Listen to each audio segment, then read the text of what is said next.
Hello everyone. Observe में next disease है आपकी वूफिंग कफ, या तो आप इसको वूफिंग कफ भी कह सकते हो या पर्टूसिस भी कह सकते हो। ठीक है, तो स्टार्ट करते हैं टॉपिक को। वूफिंग कफ का कॉजेटिव एजेंट कौन रहेगा? पर्टूसिस।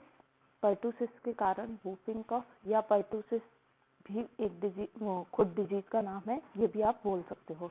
तो कॉजेटिव एजेंट आपको याद रखना है पर्टूसिस। फिर से याद कीजिए, डीपीटी, डिप्थीरिया, पर्टूसिस और टेटेनस। तो P4 क्या था? पर्टूसिस था कि नहीं था? बिल्कुल। सोर्स ऑफ इन्फेक्शन सेम रहेगा, ह्यूमन केसेस से रहेगा। इन्फेक्टिव मटेरियल क्या रहेगा? नेजोफेरेंजियल जो सिक्रीशंस होंगे, यानी कि माउथ और नोज का जो सिक्रीशंस रहेगा या लंग से जो सिक्रीशन आ रहे हैं, ब्रोंकियल सिक्रीशन जिसको अपन म्यूकस भी कह सकते हैं, उसकी वजह से क्या रहेगा? वूफिंग कफ होने के चांसेस रहेंगे। अब एक बात सोचिए, एग्जाम में वूफिंग कफ आ जाता है और आप भूल चुके हैं कि इन्फेक्टिव मटेरियल क्या है, तो नाम डिजीज से तो याद रखिए कि कफ तो होगा ही, और कहाँ से होगा? लंग्स रहेगा इन्वॉल्व और नेजल पार्ट रहेगा इन्वॉल्व। तो वहीं के जो सिक्रीशंस रहेंगे वो क्या रहेंगे? इसके इन्फेक्टिव मटेरियल रहेंगे। एक किस एज में रहेगा? इन्फेंट को, और जो प्री स्कूल जो चाइल्ड होते हैं, यानी कि मैं बोल सकती हूँ 1 से 3 साल तक के जो बच्चे होते हैं, उनको ये ज़्यादा होता है। और अब तक हमने 3 डिजीज पढ़ी थी, वो मेल फीमेल दोनों को होती थी, लेकिन वूफिंग कफ जो होता है वो फीमेल्स में ही ज़्यादा देखने को मिलेगा। क्लियर है? फिर उसके बाद है इम्यूनिटी। इम्यूनिटी में क्या होगा? वैसे तो इसका अटैक होगा नहीं, जनरली एक बार हो गया तो नहीं होगा, लेकिन जिन पर्सन्स की इम्यूनिटी क्या है? लो है, उनके अंदर सेकंड अटैक के चांसेस भी रहते हैं। तो सेकंड अटैक में भी इन लो इम्यूनिटी पर्सन, जिनकी इम्यूनिटी लो है, डाउन है, उनके अंदर सेकंड अटैक इसका हो सकता है। फिर देखते हैं एनवायरमेंटल फैक्टर, वही रहेगा सेम, विंटर, स्प्रिंग और ओवर क्राउडेड एरिया, ये तो सबका सेम ही लिखना है आपको। मोड ऑफ ट्रांसमिशन में क्या रहेगा? ड्रॉपलेट इन्फेक्शन, ये भी अब तक सेम चलता आ रहा है। इंक्यूबेशन पीरियड जो रहता है इसका 7 to 14 डेज रहेगा। तो 7 से 14 दिन के अंदर अंदर ये डिजीज होने के चांसेस रहते हैं। क्लिनिकल फीचर्स जो होते हैं इसके 3 स्टेज में आते हैं। बात करते हैं कौन कौन सी स्टेज रहेगी। पहली स्टेज है कैटेरियल स्टेज, सेकेंड है पैरोक्सिमल स्टेज और तीसरी है कन्वल्जेंट स्टेज। एक एक करके मैं तीनों स्टेज की बात करती हूँ। सबसे पहले आता है कैटेरियल स्टेज। इसके अंदर होगा क्या कि जैसे ही इन्फेक्शन हुआ, यानी कि जैसे ही कोई भी पर्सन है वो इसके कांटेक्ट में आया, पॉजिटिव ऑर्गेनिज्म के कांटेक्ट में आया, तो उसके बाद जो पहली बार जो अचानक से जो सिम्टम्स आएंगे वो क्या रहेंगे, और उनको हम कैटेरियल स्टेज के अंदर रखेंगे।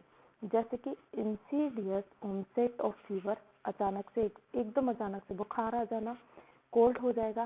कफ को याद रखिए, वूफिंग कफ, रेस्पिरेटरी ट्रैक वाले सिम्टम आपको याद होने चाहिए सारे, वही इसके अंदर लिखना है और कुछ आपको अलग से नहीं लिखना है। तो पहली जो स्टेज रहेगी कैटेरियल स्टेज, कितने दिन तक रहेगी? 10 दिन तक रहेगी। इसमें अचानक से फीवर रहेगा, कोल्ड रहेगा, ड्राई कफ हो जाएगा, मैलेज, ये तो सब में रहेगा, थकावट, क्योंकि कोई भी इन्फेक्शन हो रहा है, एंटीजन एंटीबॉडी रिएक्शन होगी, तो फीवर है, मैलेज है, ये कॉमन सिम्टम उसके अंदर रहेंगे। दूसरा क्या होगा? एनोरेक्सिया रहेगा, यानी कि पर्सन को भूख नहीं लगेगी, और ये जो स्टेज रहेगी वो लास्टिंग फॉर 10 डेज, 10 दिन तक ये स्टेज कंटिन्यू चलेगी। यानी कि स्टार्टिंग के जो 10 डेज जो डिजीज रहेगी, वूफिंग कफ रहेगा, कौन सी स्टेज में रहेगा? कैटेरियल स्टेज में रहेगा। सेकेंड डिजीज प्रोक्सिमल स्टेज, या आप इसको स्पाज्मोडिक स्टेज भी कह सकते हो। इसके अंदर होगा क्या?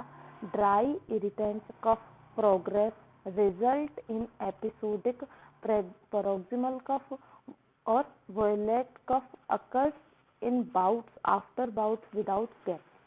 क्या कहना चाहता है ये? समझते हैं बात को।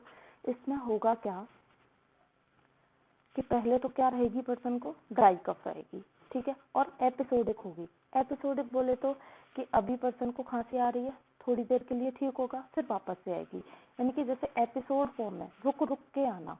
तो ड्राई इरिटेंट कफ होगा पहले स्टार्टिंग की। जब पैरोक्सिमल स्टेज रहेगी या स्पाज्मोडिक स्टेज रहेगी, तो उसकी स्टार्टिंग फेज में क्या रहेगा? ड्राई कफ रहेगा, जो कि एपिसोड फॉर्म में आएगा, थोड़ी देर हुआ फिर ठीक हुआ, फिर कफ खांसी आएगी, फिर थोड़ी देर ठीक हो जाएगा, फिर खांसी आएगी। तो इस तरीके से एपिसोडिक फॉर्म में रहेगा, ठीक है।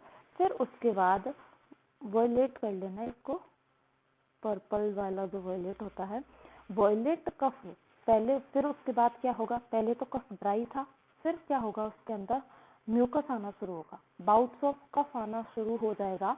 कैसे कलर का म्यूकस आएगा, वॉयलेट कलर का आएगा।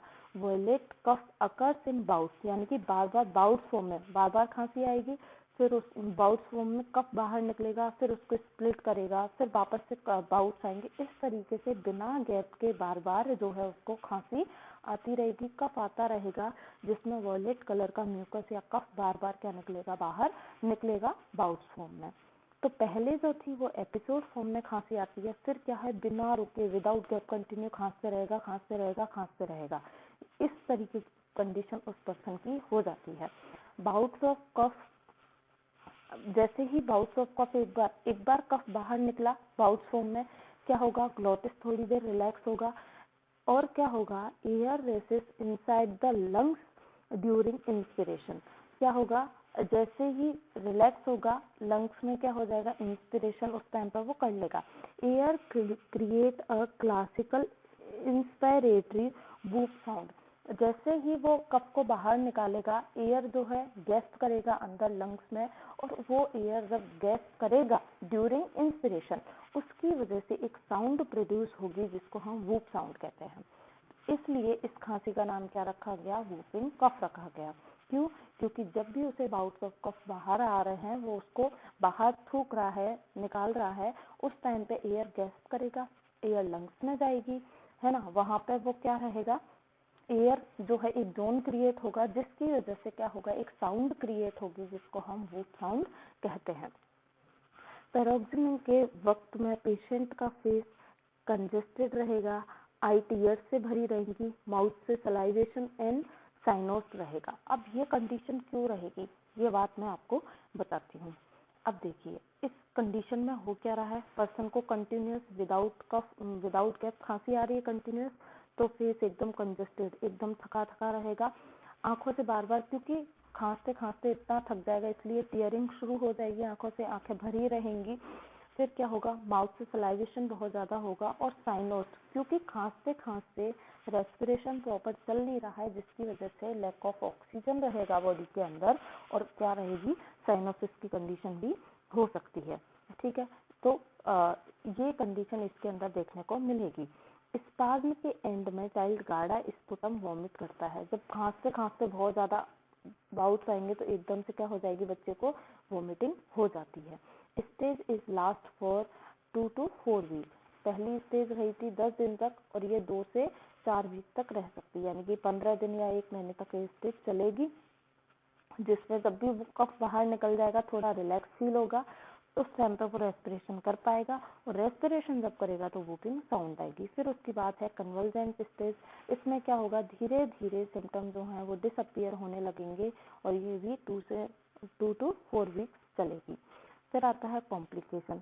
कॉम्प्लिकेशन में क्या होगा, रेक्टल प्रोलेप्स हो सकता है, इंग्वाइनल हर्निया। अब ऐसा क्यों हुआ ये बताती हूँ मैं आपको, कि जब भी क्या होगा, बच्चे को खांसी आएगी तो पूरे प्रेशर से जब वो खांसेगा, तो जो भी ऐसे एरिया है, ऑर्गन है, जैसे रेक्टम हुआ, या जो है आपकी स्मॉल इंटेस्टाइन जो रही, है ना, ये क्या होते हैं, बहुत वीकली अटैच्ड होते हैं, इनके अटैचमेंट जो होते हैं बहुत ज्यादा ठीक नहीं होते हैं, जैसे पुअर कंडीशन में ही आप मान के चलिए बच्चों के अंदर। तो क्या होता है, इनके अटैचमेंट, जो इनके लिगामेंट्स होते हैं, जो इसको दूसरे ऑर्गन से जोड़ के रखेंगे, वो लूज हो जाते हैं। लूज होने की वजह से ये अपनी पोजीशन से क्या हो जाएंगे, डिसमिस हो जाएंगे, इसलिए रेक्टम जो है वो बाहर, एनस से बाहर आ सकता है, रेक्टल प्रोलेप्स हो सकता है।